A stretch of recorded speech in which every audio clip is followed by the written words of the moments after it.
So, I guess we're live then, but we'll be starting in a minute. And I'm going to check everything so that when we start, that we'll be sort of ready. For example, that we have invited the people who are participating.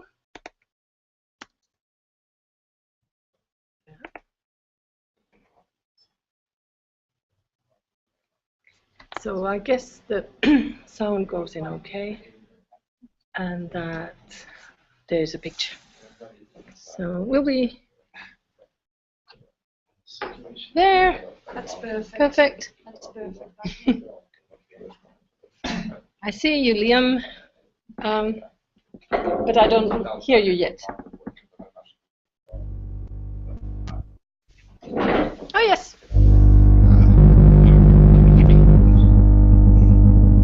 There is something wrong with your mic. It sends a sound, but it's noise. Testing. I don't hear you speak. 1, 2, 3. 1, 2, 3. There, that's it. We'll just have to change. Bad. Have you tried? Can you try without your headset? Or is the headset plugged in correctly?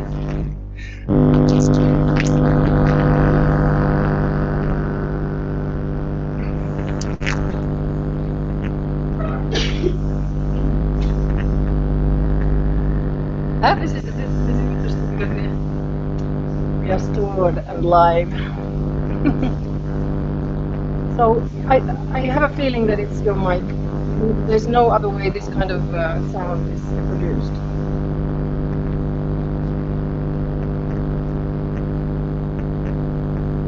Or could it be ours? No, it's not our loudspeaker.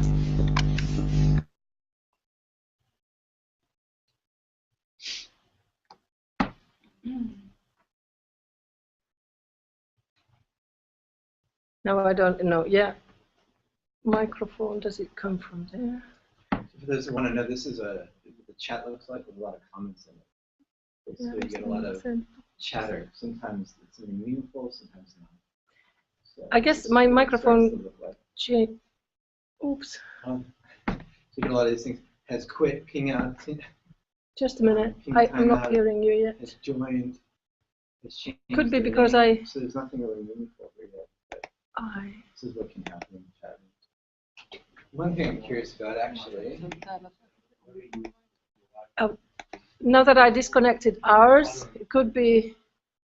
Okay, chat. Let's see. No, we can't hear you yet. We don't know whether it's now our or yours. But if you hear us, hey, let's see if it's muted or not. No, now this is muted.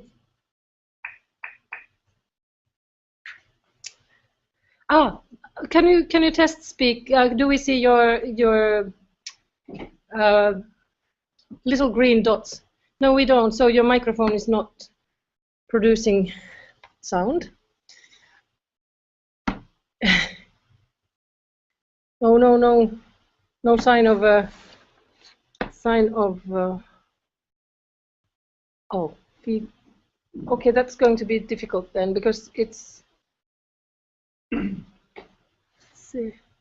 Maybe I'll disconnect our perfect borrowed equipment and we'll be on only with the microphone from the computer.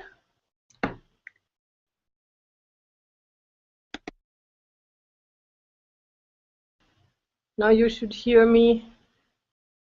You should not see me. Now you should see me. But still, I don't see the green bar in the sound. So, do you? Hey, there's usually one cure for unexpected things. Log out and log in. that could help?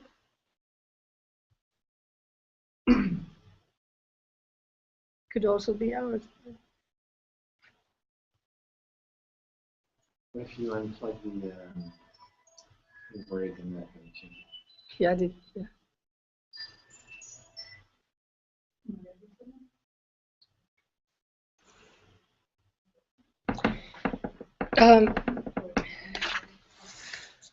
I mean, this might be the most interesting hangout in the beta server. So if you guys want to, because create an account on the beta server, and then I can give you access to the GWToolset. Just a minute. I'm trying to find you. I'll put this in the Etherpad. Where was that? Okay. Ah, cool. Cool. Again. Fine. Unless you already have one there, it's separate than the account that you have in actual regular. Okay, I will. No, I can't give you that thing.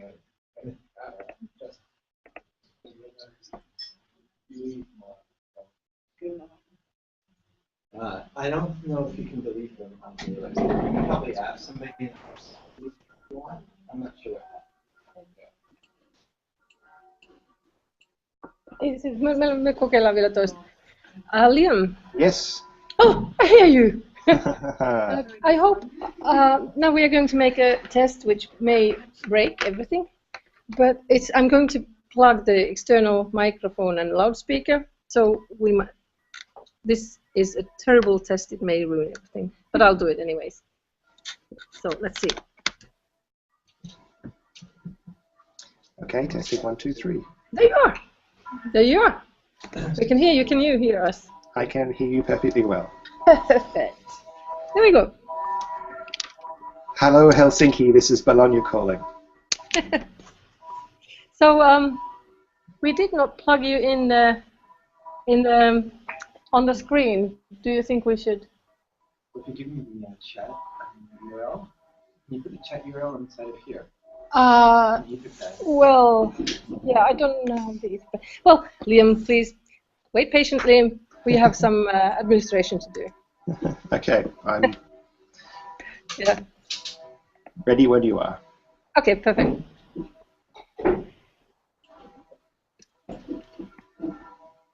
But then we just have to make sure that there aren't too many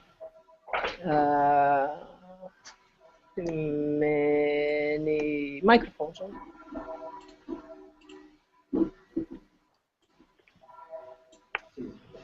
Oops, sorry.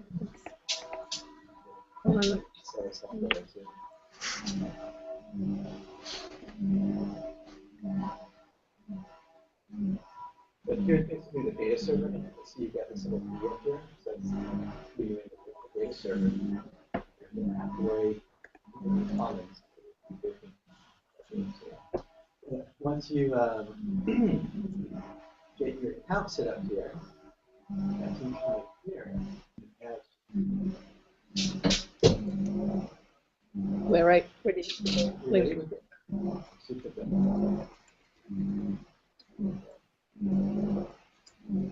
Well, you must mute your mic. Yeah.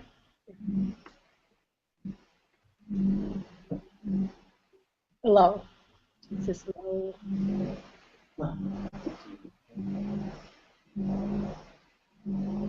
Gosh, it's all finished. Yeah, yeah. Sure. I agree. Sure, no problem. No problem. Let's see. How do you share? How do you share your screen? But you have to join the big green one.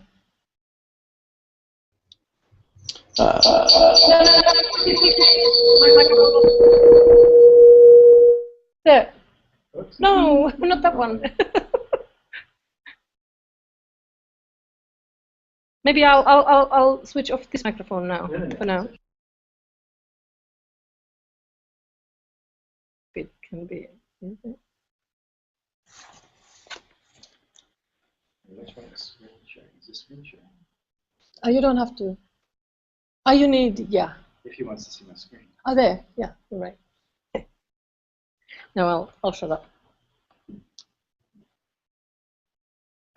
Do you need phone in the pic?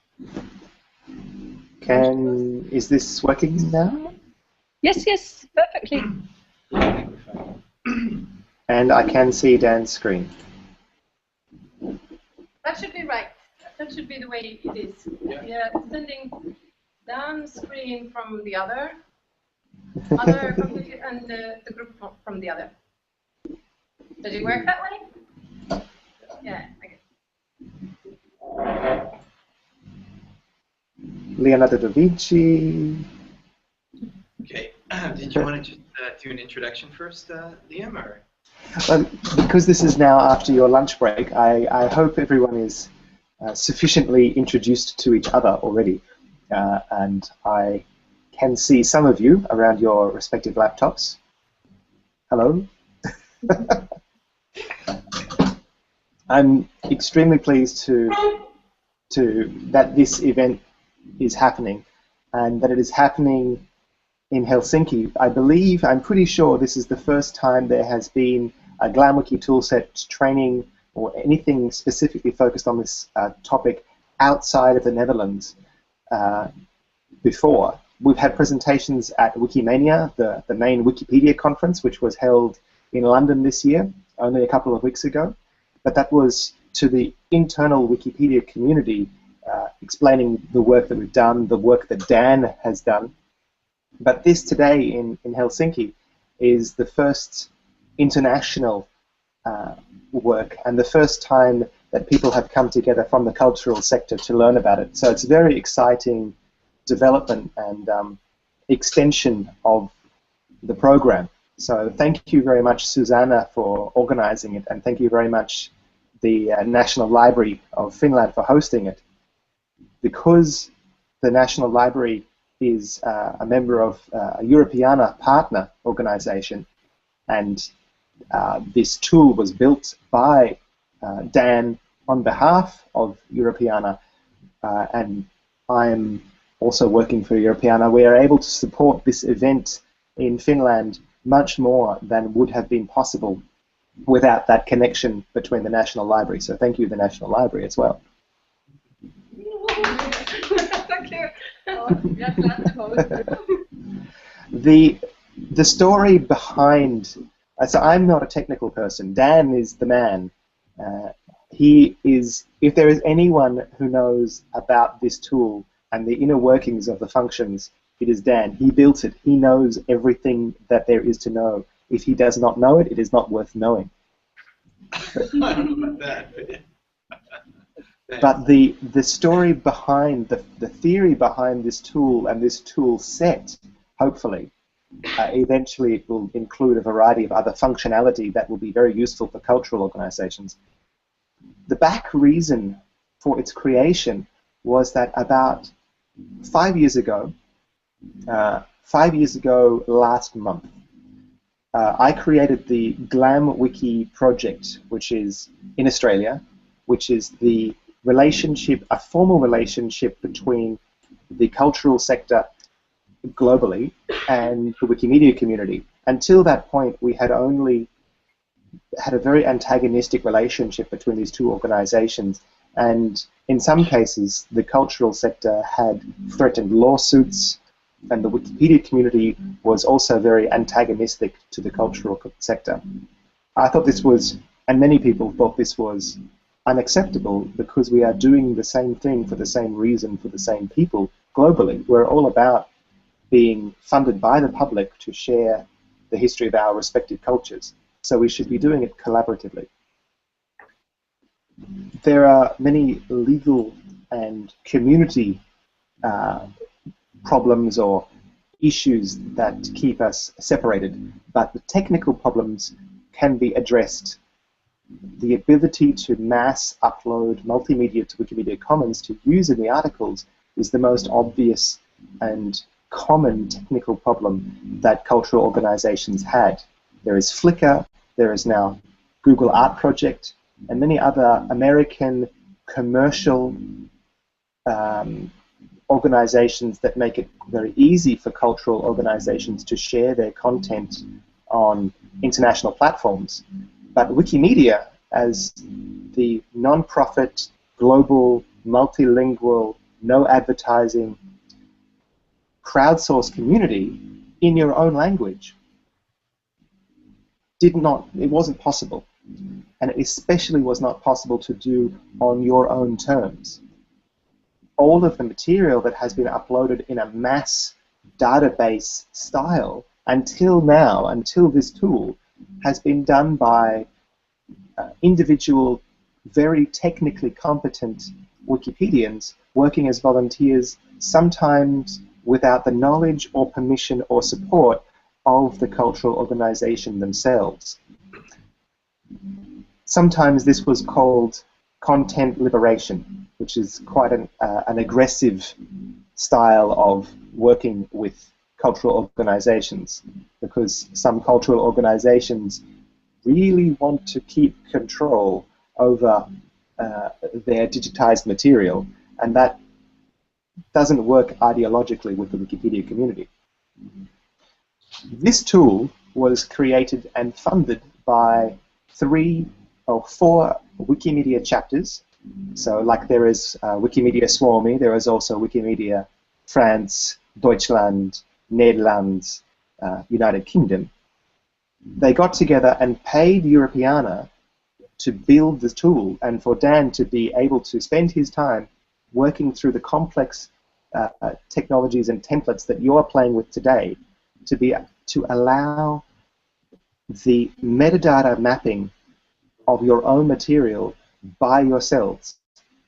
It's not easy, it's technically quite still difficult. It is not a one-click solution like Flickr, for example.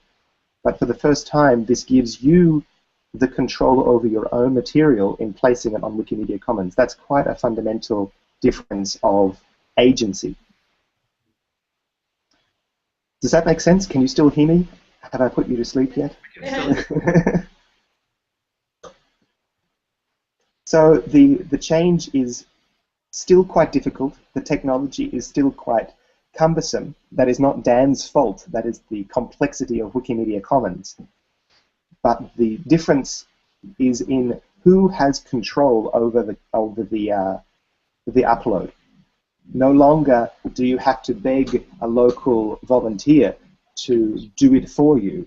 You still need to have good relationships with the local community to actually use the multimedia in Wikipedia articles, which is the point.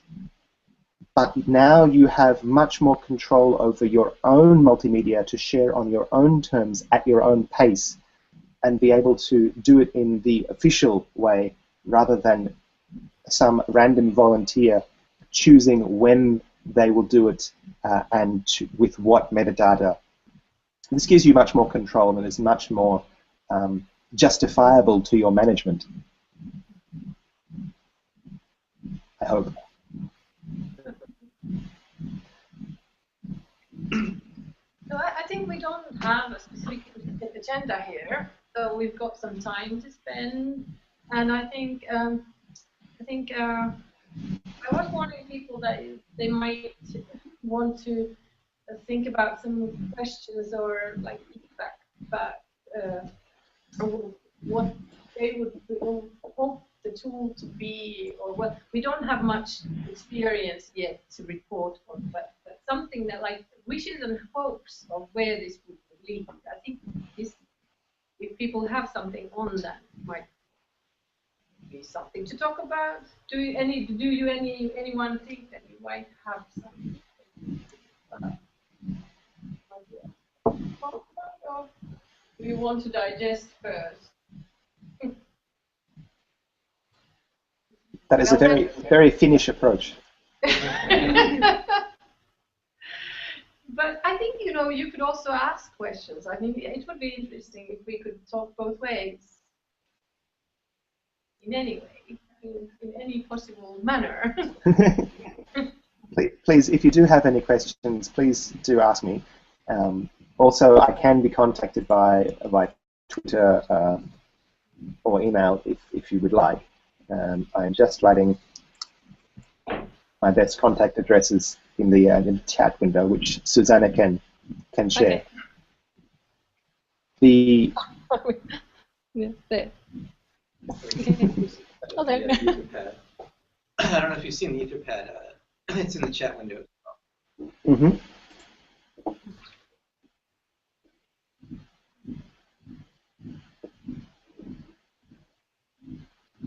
Thank you, Dan. I will add another thing just now while I remember it from what Susanna just said. The toolset, as you can see today, is Dan's work over the last, I think, 18 months to provide the ability for cultural institutions to use their own metadata and map that to Wikimedia Commons' unique system. Wikimedia Commons is not Dublin Core compliant or compliant with any standard metadata system. And because every institution does its own thing, we could not come up with a solution that would be a simple one-to-one connection of metadata. This is why everyone has to do it for themselves, to connect their own material with Wikimedia to make it match. One of the things we are hoping to do over the next period is receive a grant from the Wikimedia Foundation, maybe, to continue development now that we have this tool with interest from places like Finland and around the world, to extend the functionality, to improve the usability, and to increase the variety of features that it has, fix some bugs, and do make the existing system work even more smoothly, but also to extend the functionality, we hope. Some of the areas that this will maybe include would be the extraction of metadata changes. That is, you're putting in data to Wikimedia Commons, which Wikimedians will then change, translate, add, put in geotags or different categorizations or different content translations, as I mentioned. It would be very useful if you could then extract that information to be able to import into your own database to improve your own cultural institutions collection. That is not currently possible in an automated way. You can do it manually, and there are probably some very fancy tools that one person has tried, but it would be nice to make a more standardized system. Also, second major piece of functionality is metrics. We have, and Dan can probably show you, some very useful tools called Baglamma and Glamorous. Dan, if you could put that in the Etherpad, that would be very helpful. We had to look at them on Monday, so. Okay, excellent. Maybe so these kinds of tools give us the ability to demonstrate what kind of usage your multimedia has received within the Wikimedia projects, how many page views they have, how many times an individual image has been used in different languages or in different articles on the same language. Very important metrics for your ability to prove the usefulness of this activity. Hopefully one day those kinds of metrics will be extended and integrated into this tool, be automated. But we need to determine what kinds of information you need and you really want, because the underlying API is still being built. So if you can help provide use cases and justifications, reasons, arguments, needs to me and to Dan and to Susanna, we can help prioritize those needs into a future application for development. Does that make sense? I have a general question. Good. Sure, definitely. Do you hear it? The mic is a little bit further away from. Can you hear me? Just, yes. Just. Well, we would like to. I think we would like us to use this tool. But our problem is now that we've had some pictures upload it from there. Of course, anyone can do it because in Commons. So there's a couple of different users who have uploaded it to Wikimedia. But of course, in our organization, we have much more and better metadata. So we would like to upload it directly from us. So would it be the problem now that if we do this, they're going to be double, actually the same photograph 2 times? Or is there any way of avoiding it? So that if I understand the question, if I heard the question correctly, it's a problem of duplication of the same file being uploaded multiple times by different people. Yes. I'm hoping that maybe one day we can create some kind of system within Europeana's database, for example, to specify the official photograph or image on Wikimedia Commons to link them together. But there is no technical problem, and there is no disaster if there is multiple images of the same file on Wikimedia Commons. There is no problem of space on the database. There is no technical, it does not break anything. It's not necessarily pretty, but it's not a problem. What we can do is when the file is exactly the same, but just a different resolution, for example, a better resolution, we can semi-automatically mark those 2 files as the same and have the smaller one deleted and merged, which means that also it's semi-automatic. You can't just press a button and it does it automatically, but you can then choose to replace all of the files, all of the Wikipedia articles that are using the old image to use the new image. Maybe there was a break in the voice, so can you say your last sentence again? It is not automatic, but if you can connect the small and large resolution files, then you can also replace all of the Wikipedia articles using the old image with your new image. And that can be done in a semi-automatic way. It does require talking to the community and maybe getting some volunteers to help in promoting your new content. But if you are coming to the community saying, I am bringing better stuff, I'm bringing more information, better quality, and I need your help to use it, they will be very happy to reciprocate in that relationship, because you are trying to help and they will try and help you too. One thing technically just to mention is that the way the toolset works is it's going to upload this media file and it's going to look on Commons to see if the media file that matches that. It does it with a technical code piece in the background. And if it sees that there's a duplicate image, it won't upload the other one. It won't upload the other one. What you could do to get around that is, if, for example, you mentioned somebody uploaded all these images to Flickr. If you have a higher resolution or a slightly different version of the file, then it's not going to match the one they uploaded. So what you could do is upload a batch with those slightly different versions of those media files. Then the toolset will upload all of those. And then you can do what Ian talked about making these links and references to them. You know, I don't know how you would do it if you would actually word this, but you could say, look, instead of this file, go to that file. And you might write something that says, you know, somebody was gracious enough to upload this for us, but we now, as the authority of the files, have uploaded it. These are the ones. If the other images have been correctly categorized, and if they include the metadata of the link from Flickr, where it came from, then a Wikimedia Commons bot can be run to relatively easily connect your image to those images because they've been categorized in the same place already.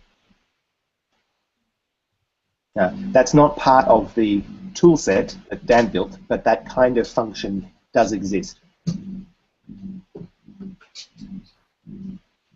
Yeah, and then there are things that you can talk to your local community about, and then there are things that surpass the capability of your local community. if you go to, for example, the category for the Mona Lisa, the Louvre painting, you will see that there are many, many images of the same painting, some of them very similar. And this is not a problem for Wikimedia because they are slightly different digitizations, different, maybe a black and white, maybe a photograph, maybe a scan, maybe a crop of a different degree. Does it include the frame? Is it just of the eye or whatever? So there is no technical reason to have multiple images of the same item.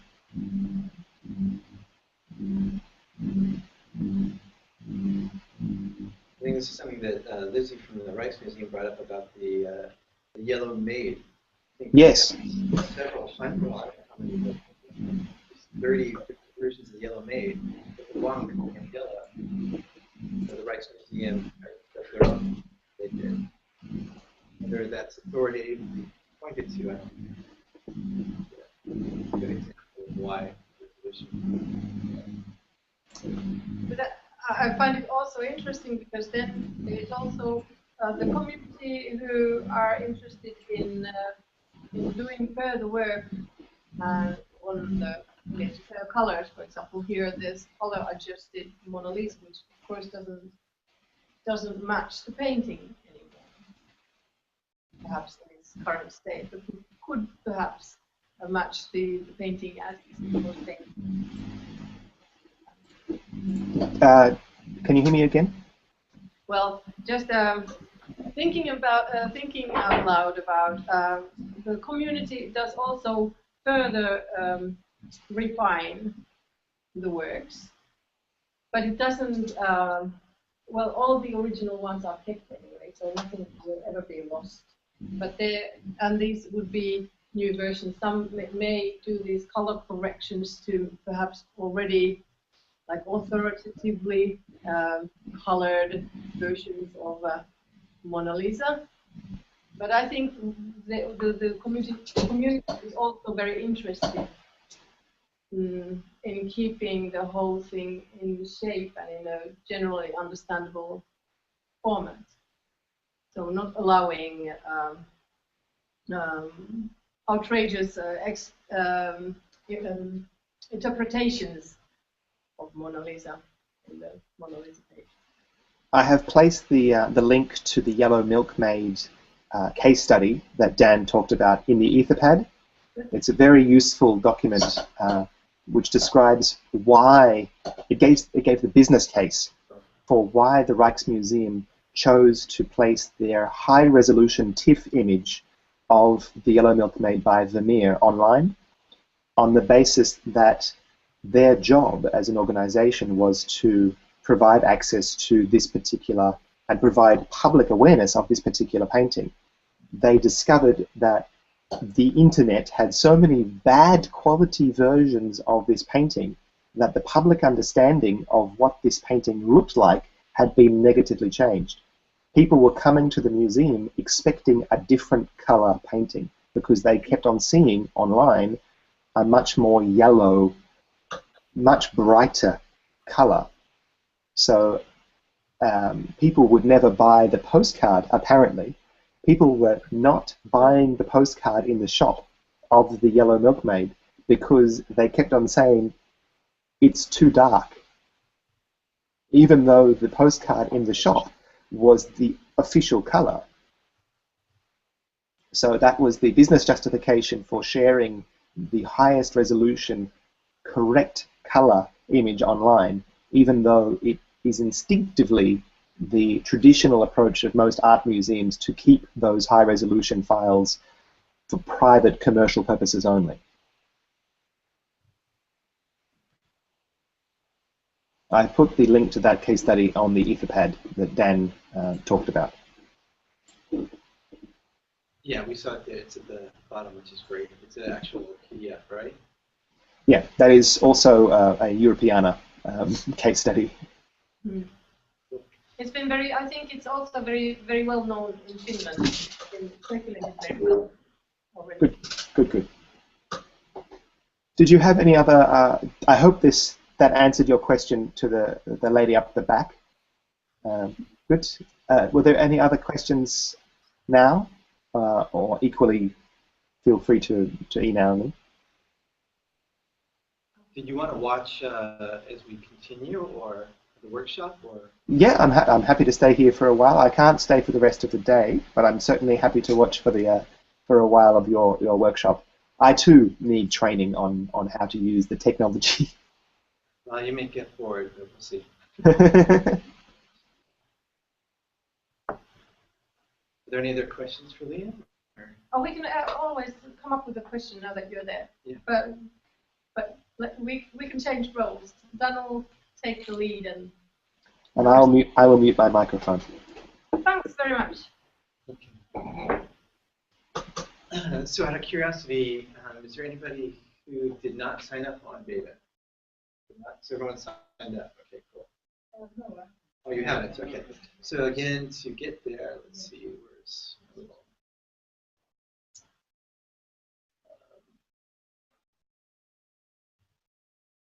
Right. So in Etherpad, I put a link up here. So register right down here.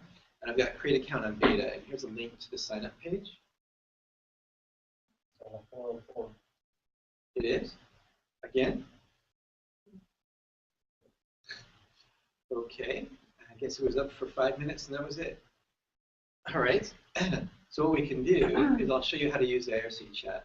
So the beta server is actually using the Wikimedia Labs channel. So it's up here. So when you're in IRC, we were talking about a channel, or they actually call them rooms. sorry, where's the address? The address for which? That's it. For beta, inside here, I put a link to it. Here's username and access. It's in there. You get register, and it says create account, and then I put in parentheses production, and then beta. It's on that Etherpad. Okay. You have it? Okay, cool. So what I want to show you is how we can use IRC chat. So we're inside what's called the Wikimedia Labs room, and I'm just going to mention, anyone happen to know why Commons data is down? And then I will just put in a link to beta.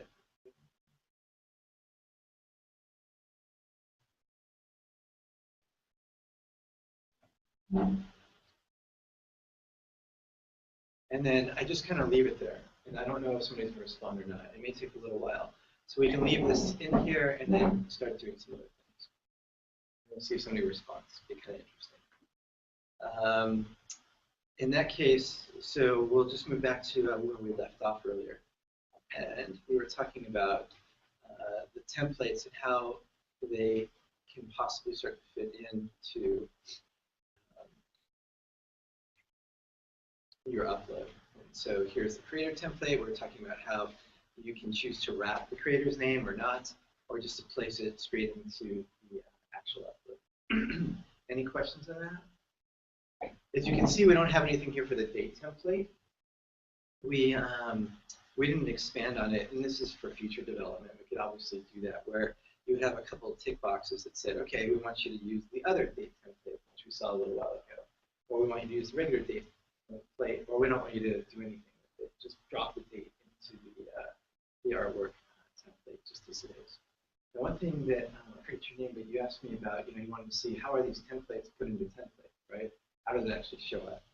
So I went ahead and looked on Leonardo's creator page for where is Leonardo being linked to, and I found this. This was the first one.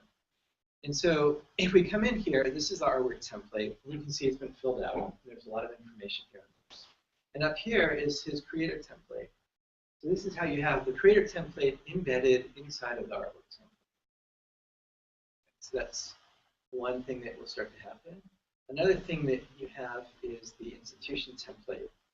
So this piece looks like it's in the Hermitage in St. Petersburg, and this is the Hermitage Institute So that's kind of gives you an idea of how these things drop into each other, how they intermix and interplay.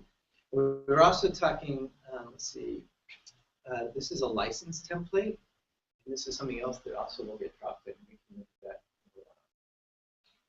Does that clear that up? Yeah.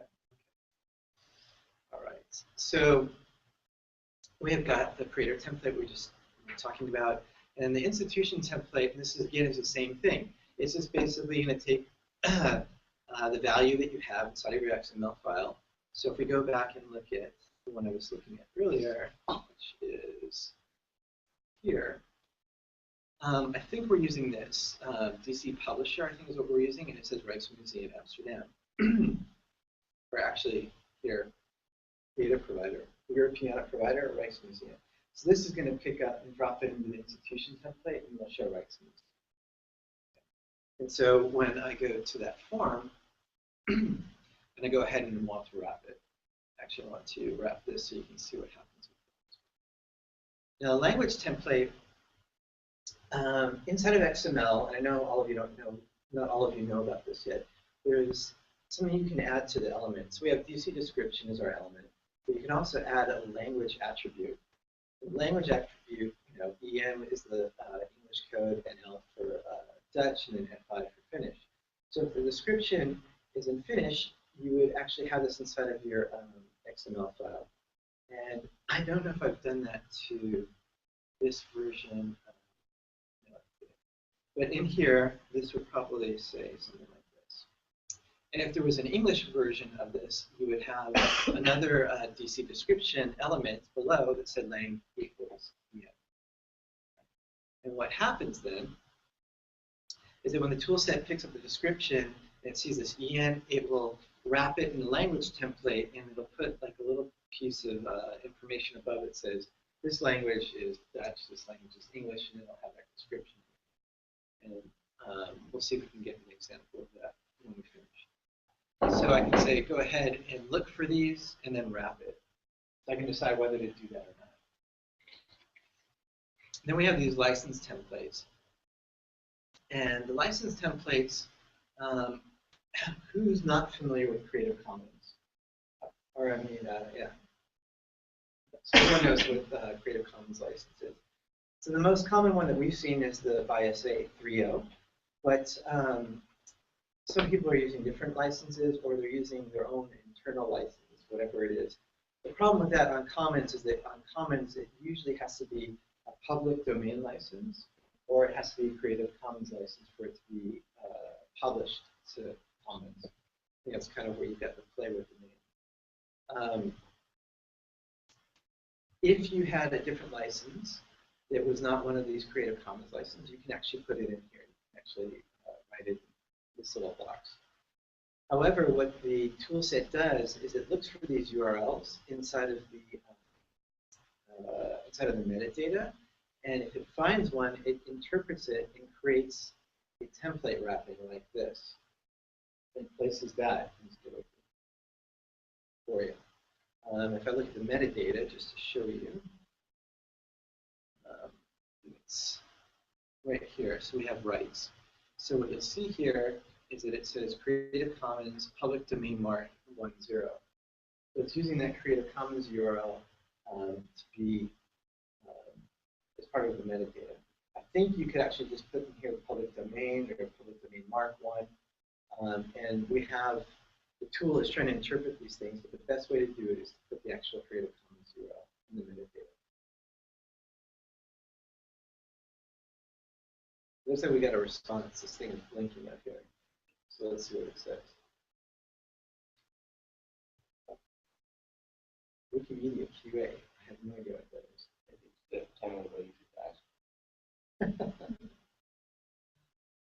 Okay.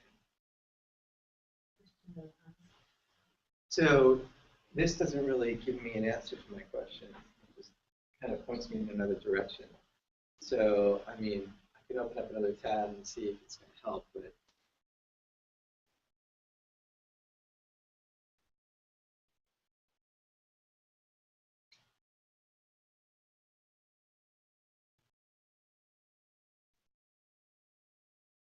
and I'll just copy my little question up here.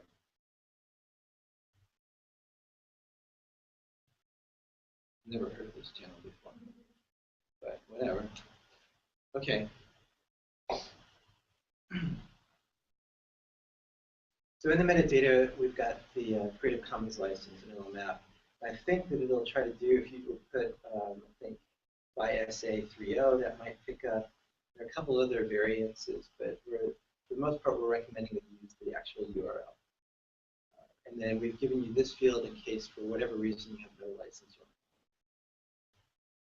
And then we get into the whole subject of categories, and this is pretty big idea. I think Susanna mentioned that she maybe already covered some of this with you. Categories? Well, I think we didn't go much into thematic categories. Okay. I think in the material you noticed that there are kind of two types of categories, like two basic types. So the other one is the organizational way or source categories, and the other one is the thematic categories, like what's the picture. And the other one is like this institutional, like where did it originate from. I'm not sure if I use the same terms as I did in the materials from Monday, but this is in there. But okay, so much for what we covered already. Okay, well then let me get into this. Okay, so I've got a couple of notes, and this is an example that Liam gave, which is a good example of how to create a category page. And what we mean by that is that you have this item up there, but you want to track it. So as an institution, you might want to just use a simple category that has your name, and this is a long one, but it still works. So you have images from the Institute for Housing and Urban Development Studies. So here's the actual Institute template. What this is this a category page, and this could be anything. Let's just see if there happens to be.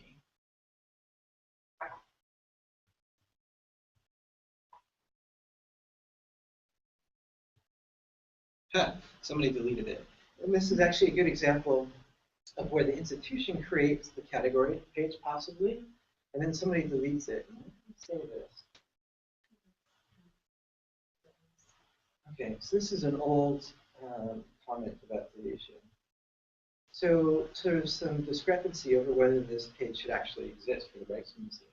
So if they wanted to, they could probably arbitrate this. They could start a discussion with this person, or they could recreate it with a comment that says, we plan to start using this more often, right? In this case here, there are 167 images, so they can't dispute that there's not that much content. If we look at the history of the page, you can see when it was created. I'm just going to scroll to the bottom. So it was only in June. So it was in June of 2014 that the actual page was created. And it looks like Hans, if I'm not mistaken. Dan? Yeah. I can give you a bit of background on that. The category Rijksmuseum, what you're actually looking for is category Rijksmuseum _ Amsterdam, because there are several Rijksmuseums around the country. All that means is Royal Museum, and there are a variety of different Royal Museums. Okay, well, that's a pity. And that's the reason why the categorization has to be more specific than simply Rijksmuseum. The deletion of that category Rijksmuseum was done because it is confusing, and you would end up with material uploaded from different institutions being mixed on the one page. Right. So that explanation would be great if it was on that page, actually. So, because Liam's really good at explaining things, I find. It's excellent. So that explanation can be added to that page. If we wanted to, we could do it now, but I won't. But you could say, look, this is too general a category. You should get more specific about that. So here's the actual category. And you can see that somebody has put their institution here. And then this, I think, is done on the fly, but I'm not sure, where you have these subcategories. How does this look? I have no idea how the subcategories get there. So I wouldn't worry about that right now. But the idea is that you actually put something here, and you might possibly put some information here as well. So we sort of explain more about the category itself. But for each of your institutions, it's good for you to create this initial category page. And then you would create this. Or actually, well, yeah, And then you would insert that as one category. So I'd paste that in this field, and then if I wanted to add more categories, this becomes what you call like a tracking category, where all of your images for all of your uploads get put onto that page. If you want to track all of your uploads, you can do that. You go to that category page, and you start to see all of the images that were uploaded by your institution. Now, another thing that somebody recommended to me as well was to put a category for, let's say, this iteration of your upload. So let's say you have 1,000 items. You know, I think at lunch, Susanna mentioned this as well. You know, that's a lot for somebody to digest and understand it at first. So what if you do it thematically? One I've seen for Rijksmuseum is fashion. So if you have your fashion upload, and you're only going to upload your fashion items, let's say it's only 100. So what you could do is you could create a category that might make sense. You might just say Rijksmuseum Amsterdam to qualify it. And then you could put, I don't know about hyphens and whatnot, so I won't put it in here. Fashion upload. And then if you wanted to, you could put in the date. So, for example, the idea is that you should add as many categories that make sense for this item. You can do these for tracking. So this one would just probably be Amsterdam, carrying out. And then one that maybe is specific for this upload batch or this group of uploads.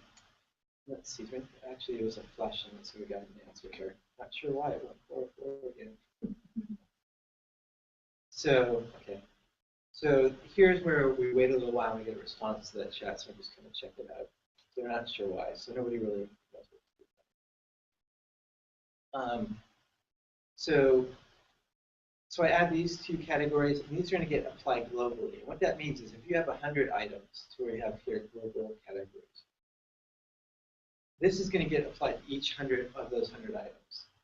Down here, we have what we call item-specific categories. I'll get to that in a minute. I could add more things here. Like, let's say that I knew that this is all fashion, so I could just add the category clothing, for example.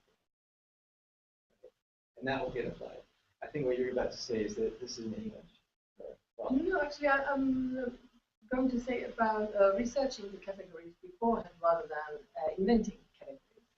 okay. So you should actually try to pick, if you have, if you have more, look for fashion in Commons.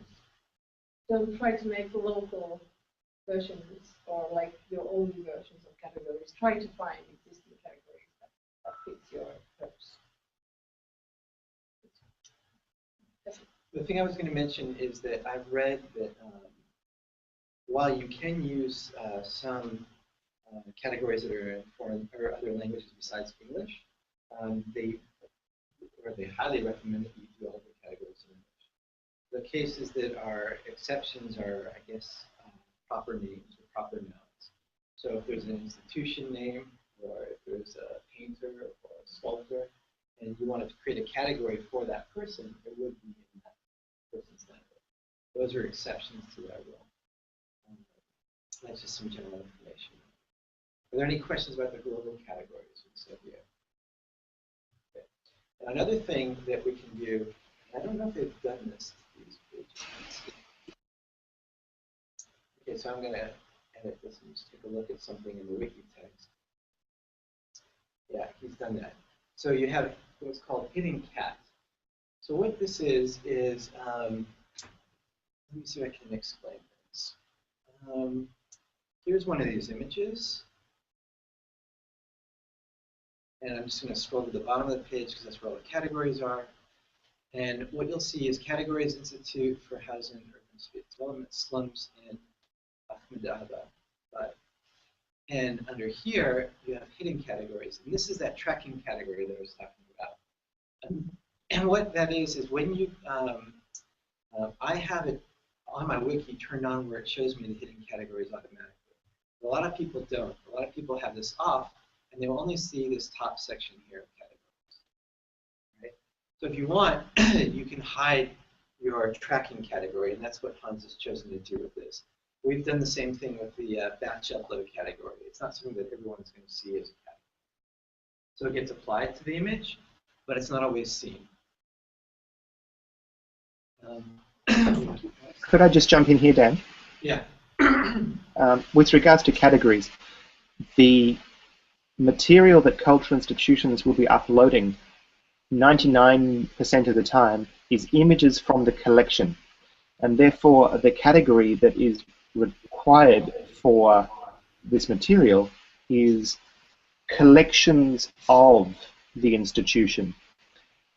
Instinctively, most institutions guess that the category they want is just the name of the organization, but that page will often be needed for images of the building or images of staff or events that happened there. We need for mass uploads of material, then you need a category that specifies that we're talking about the collection. Mm-hmm. Secondly, I've now fixed the category that you were talking about before, Dan. So if you go to category Rijksmuseum. You've given a nice explanation, haven't you? That's great. Thanks. Perfect performance. Excellent, Liam. This is really nice. You know, Liam's part of the community. Back to you. We've noticed something that where there's something wrong or not misleading or not enough information. And he's added the information. So this is what's really beautiful about the community. It's really nice. Cool. So then, anything else, Liam, or? Okay, cool. All right. So categories themselves, it's a big thing to get into in the sense that there's so much to know about them. Like Susanna said, it's good to do some research about the categories. Do you know if there's a link or how you would do that? I did put a link again on our Monday material, which was the quick guide or something to categories. There is a page that I know of that I've gone to in the past, but it's not really going to, I don't know, you can search at least. So this is a page that lets you search within a namespace is what they call it. So special is a namespace, category is a namespace, template they call a namespace. And you can now search within the category. So I'm just going to see what else shows up for Rijksmuseum. And sure enough, look at this. Now this is really interesting what they've done here, is it actually said Rijksmuseum Amsterdam room 05.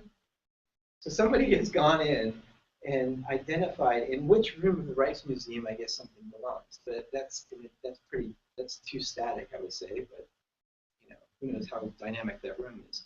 So if they go in here, we see 3 items or whatever that specified in that category. That's a fascinating endeavor. I don't know. They've actually gone through and specified which rooms they existed.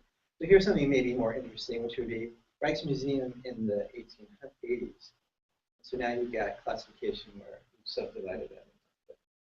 So here is one way to find out, does a category exist? So I was mentioning clothing is a possible category. Right? This is probably not the best way to start researching these, but it might help. So it's an interesting way to look at it. So what I'm going to do up here, I can put this.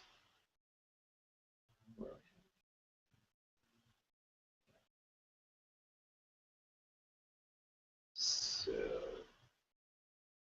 I think a point to make also was this that yesterday we were talking about placing, as Liam was saying, that placing your stuff in your organization category, but actually you would want to have a subcategory that has your materials, and in the organization category you would have stuff that is about your building or organization.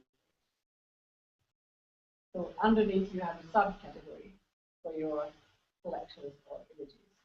So this is something that if we have done some categorization already, that. If you have a look at the link I just put in the chat here, it goes to category British Museum, which is where I was working. And you would instinctively, if you were the British Museum, you would assume that would be where you would put your stuff. Actually, what they want, if you scroll down a little bit, there are a series of subcategories in there, including collections of the British Museum. The actual images that are directly in that category are pictures of the building. So if you scroll down even further,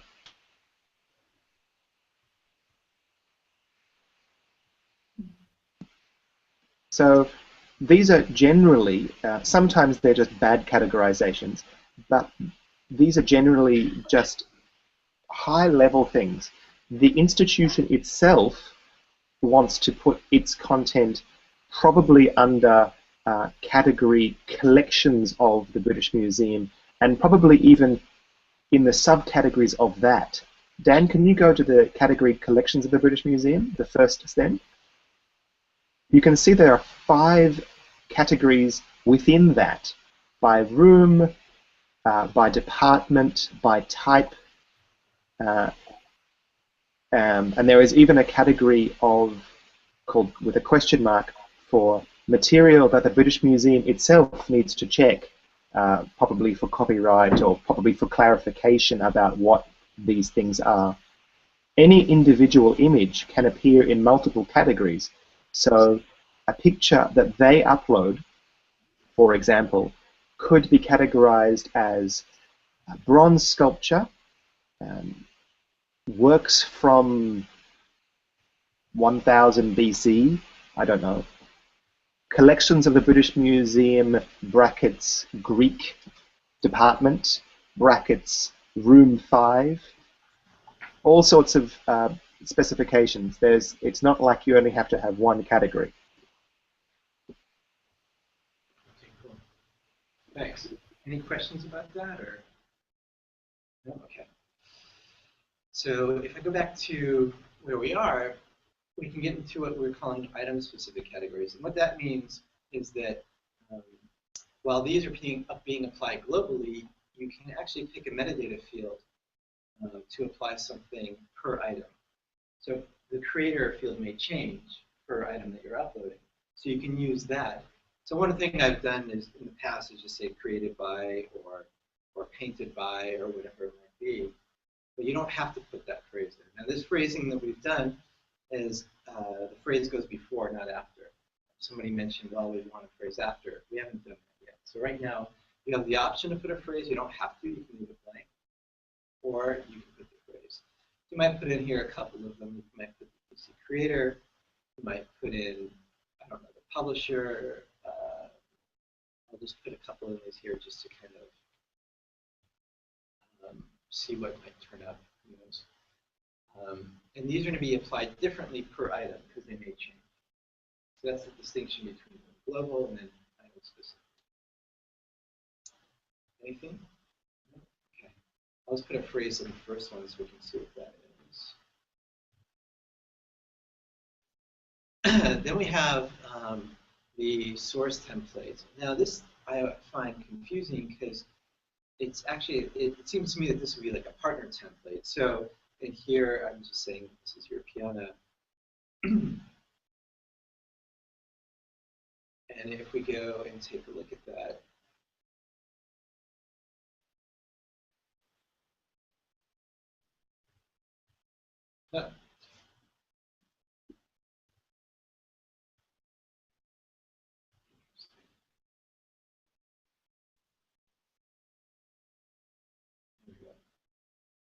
we have this, what they've called source template, but I've also seen this referred to as a partner template.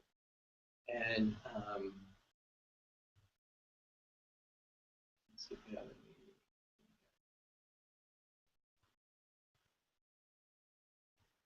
I think it has to do with, I'm not sure when or why you want to use the partner template other than if it's a sponsored event. So for example, Europeana might sponsor an event, an upload event or whatnot, and put their partnership template. Dan? Okay, yeah. The partnership template is originally designed to indicate that this material has been uploaded by, or at least with the expressed intention of the owner of the material. So you would use, any time that a cultural institution is using the GLAMWIKI toolset itself, should definitely include a partnership template, because that indicates that this is official or supported or in some way better than merely having been uploaded from Flickr by some Wikimedian coming along one day. The partnership template also lets the institution determine the best phrase that they want to describe that license. Some institutions, particularly in America, are not legally allowed to say the words public domain by their legal department, for example. So they prefer to make a little phrase that says, we claim no copyright and we believe that no one else has any copyright, but it is up to you to determine. So the partnership template is the best place for you as an institution to put your best attribution statement. This can also include, if you want, a link back to your sales website or your current exhibitions website. It's your attribution statement, so you can have it say whatever you want.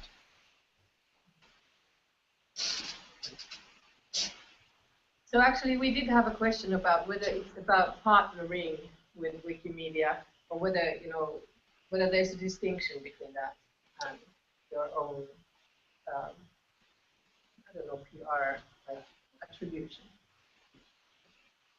There is no formal definition of what a partner is. So it is, that template is used to indicate that the file has been uploaded under a specific project or particular program. That can be done by the institution itself, having never spoken to a Wikimedian if they want. That would be rare. Usually it is after a long negotiation with the local chapter, and this is the way to specify that these files have been uploaded as part of a relationship between the National Library of Mongolia and Wikimedia Mongolia in 2010, or whatever. Okay. So there we go. That's what partnership templates are about. Any questions about them? Okay. All right. Then a summary is something that you can just that'll be applied to every single item. And when you edit a wiki page, you're allowed to write a summary about, you know, what are you doing with this page? Why are you creating it? Are you editing it?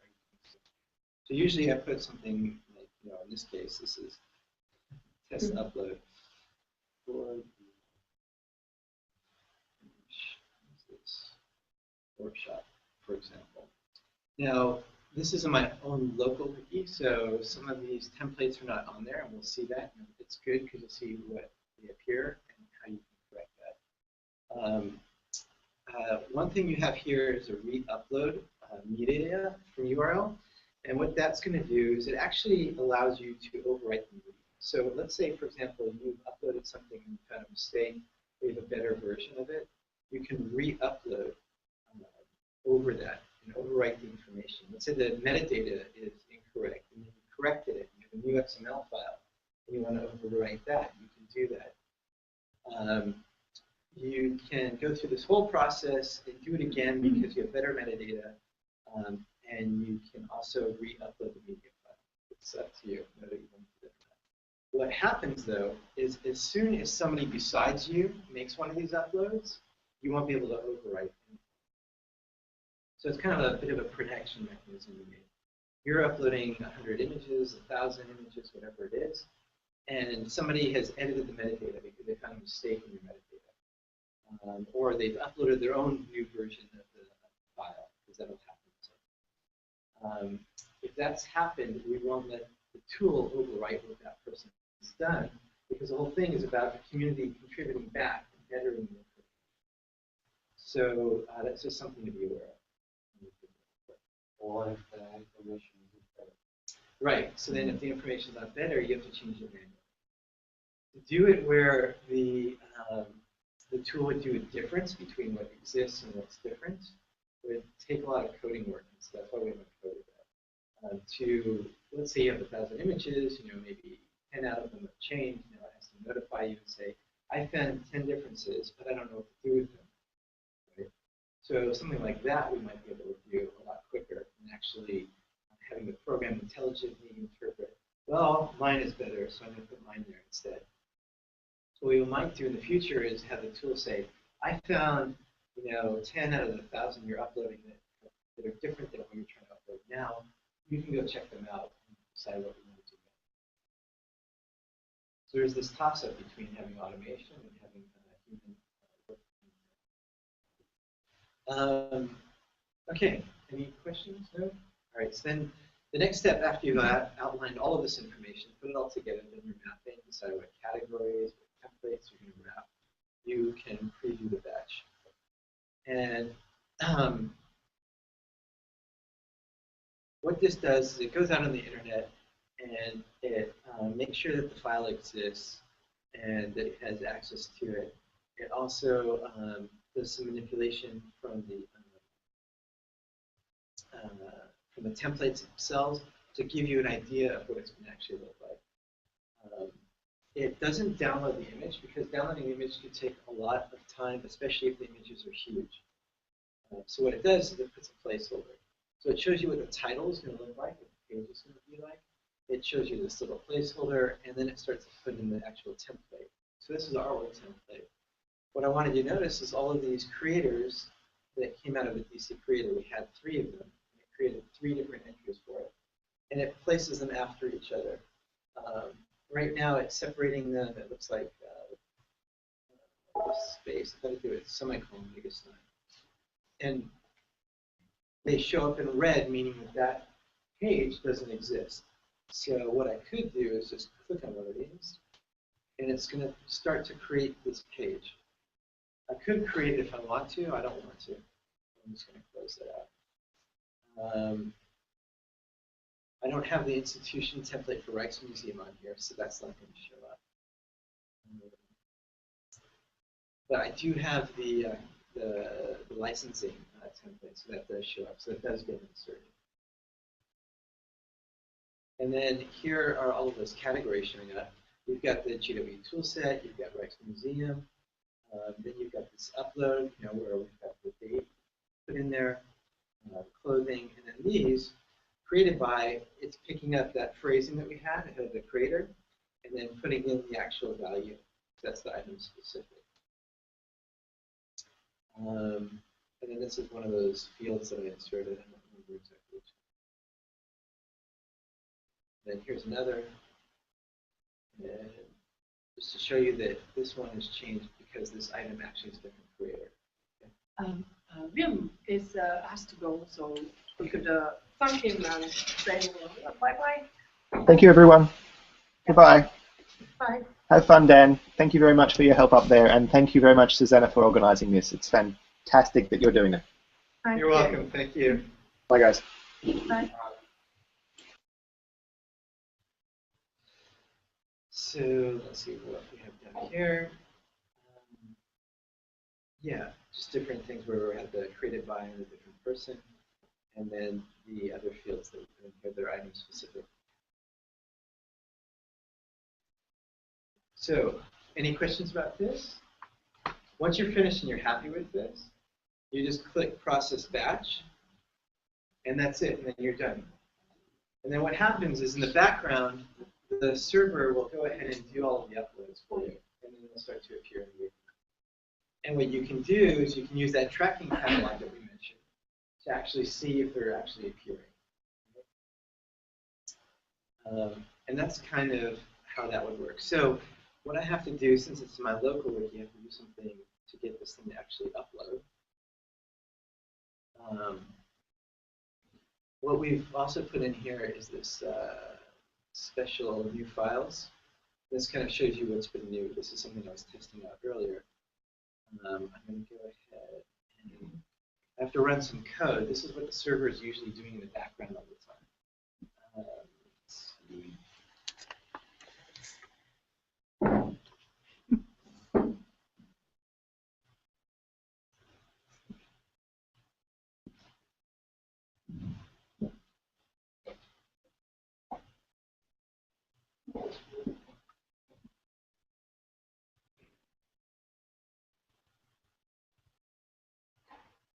Okay.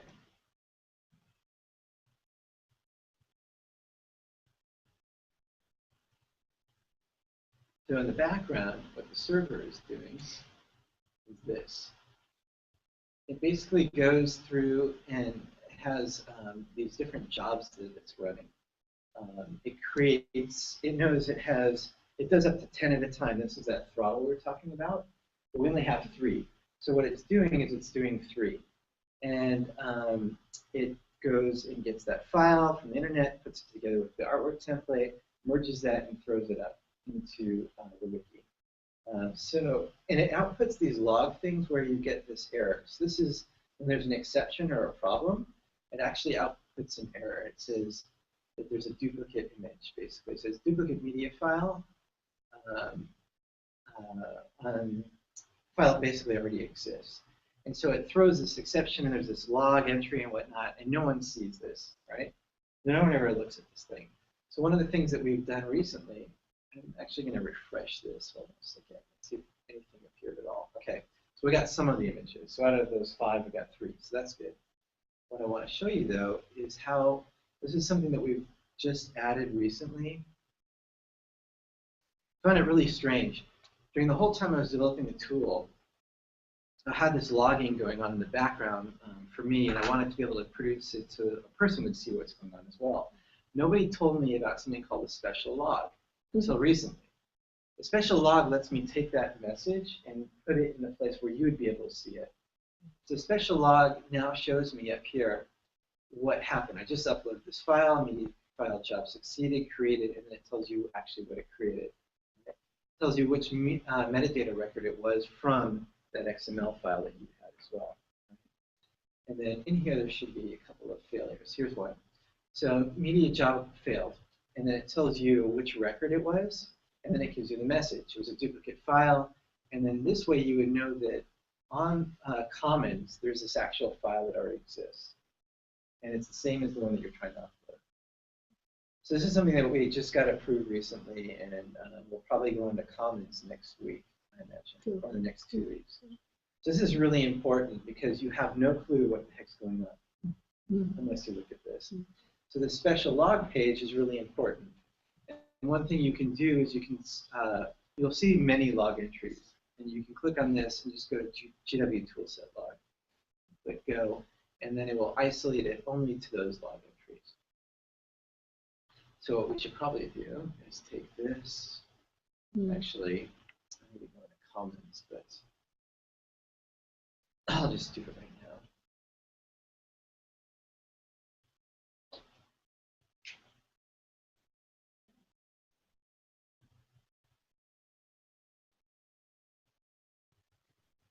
So this is on Commons, where you would see the log. For beta, it would be similar. You just add special :log to the end of it, and that way you'll see the log entries for that. So that is going to be really helpful. And then you can see on the special new pages what we have. And so these are the items that got uploaded. And I want to show you why. So if you can imagine, many people are uploading things to Commons. So you're going to get to the upload page, the special new page. It'll be hard to find what you recently worked on. So if we go to the bottom and we look at the categories we added, here is, for example, one of our tracking categories. So if I click on this, we now have a tracking of what we uploaded for this upload. And this is why it's recommended, that you actually have a category that's specific to your upload, so you can start to see what's happening for your batch upload. This is nice. It tells you the institution. It gives you, that's the topic or the theme is fashion, and then that gives you the date that you started the batch upload. And so you can kind of keep track of what's going on. I see 3 out of 5 uploaded, so I know something went wrong. So then I can go look at that special log and start to look for that as well. So that's kind of what I wanted to finish up with that. Let's see, there was another thing. There's a couple other things I could mention, but any questions regarding this? Yeah? Okay. So now the beta server has the special log feature on it now because it got approved last night, so it should be there. The only problem is whether the beta server is working at all or not.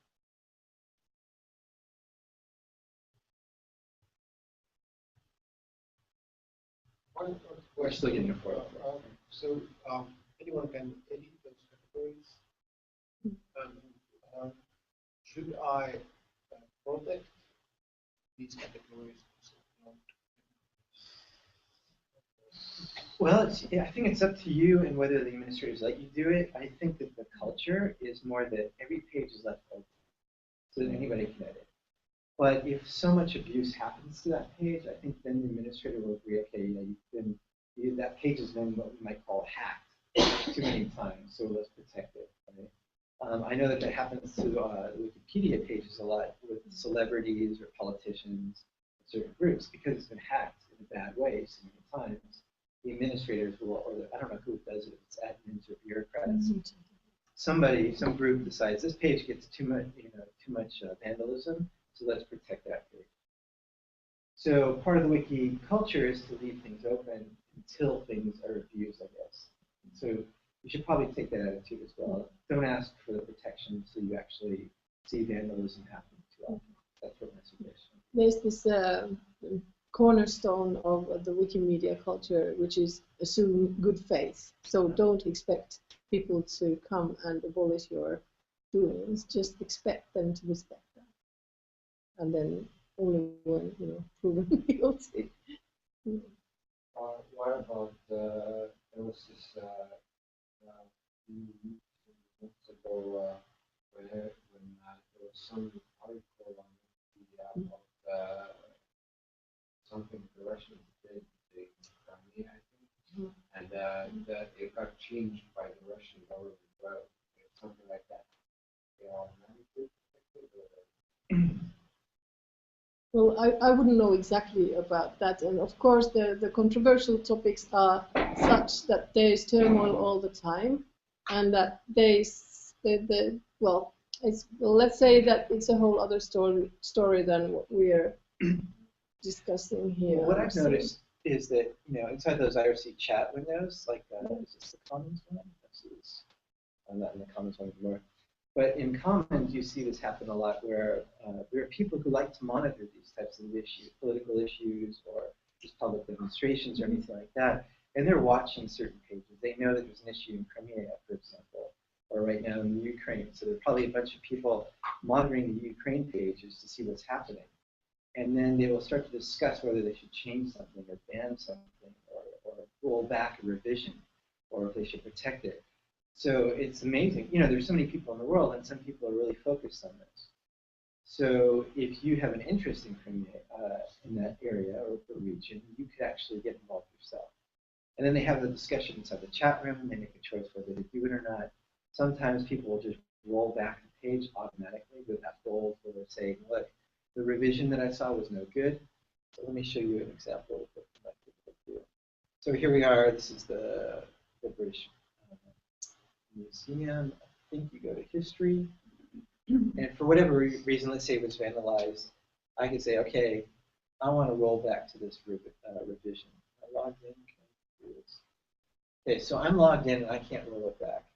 But I think, so this page has been protected probably. So if I clicked on this, there would be a link on here somewhere that would say roll back.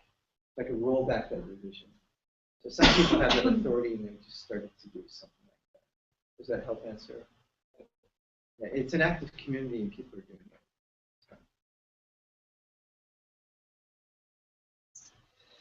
So that kind of rolls through the whole workshop as far as what I wanted to cover. We can get into something else if you want to. But there's just so much to this. There's a lot to digest. There's a lot to think about. One thing I would say also is that if your metadata, doesn't match, let's say the fields like we were talking about, where the creator doesn't match because it's not a simple creator, or if the date doesn't match because it's not a simple date, you might want to see if you can export it in a format that's simple and just use that. And I would also say that you don't have to match every single field in our template or whatever template you choose. You can choose to match different aspects of it. Maybe you only want to match 3 fields out of the whole set. That's fine too.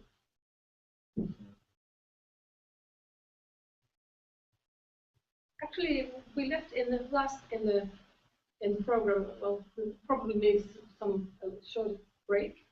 But anyone who has their own materials that we could have a look at, we left it last. So, and also just to talk generally, discuss like what are your hopes and wishes about the environment. I think that's something that we shouldn't leave out.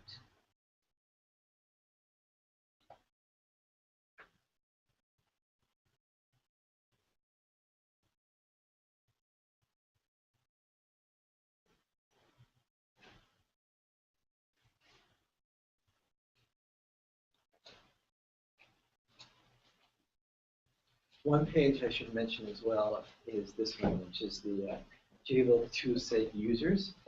One thing that we want to start doing is kind of track the different types of projects that are going on. So Faye is an uploader, Jay Heald is another one, and there are several others. And this is kind of what we want to start seeing happening for the institutions. So you put in, what you want to do, and you can give some information about when it's done or whatnot. So this page, put into the pad as well. Where should we put this? Do you expect it to appear when an upload is already planned? Well, what you can see is the Swiss National Library put their intention, and that was it. What you see that James did is that he actually did it already, marked it as done. What's Faye got here? So here he's got some other things that he intends to do, and some that he has done. It seems to make sense that you have an intention, and maybe somebody will be able to come here and help you out as well.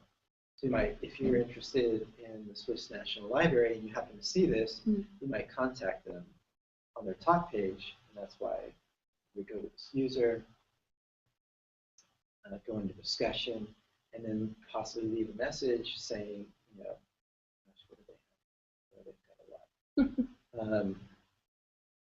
what I would do is go ahead and edit, and then I might go to the bottom of this whole thing, like Lewis says, and just say, do you want any help? Contact me. And then I would put my talk page, just so you know this is kind of like a really quick way to do your signature. I'll show you a preview. And down here at the bottom. No, you had too many of those. Oh, I did? Oh, yeah. Thanks. It would say,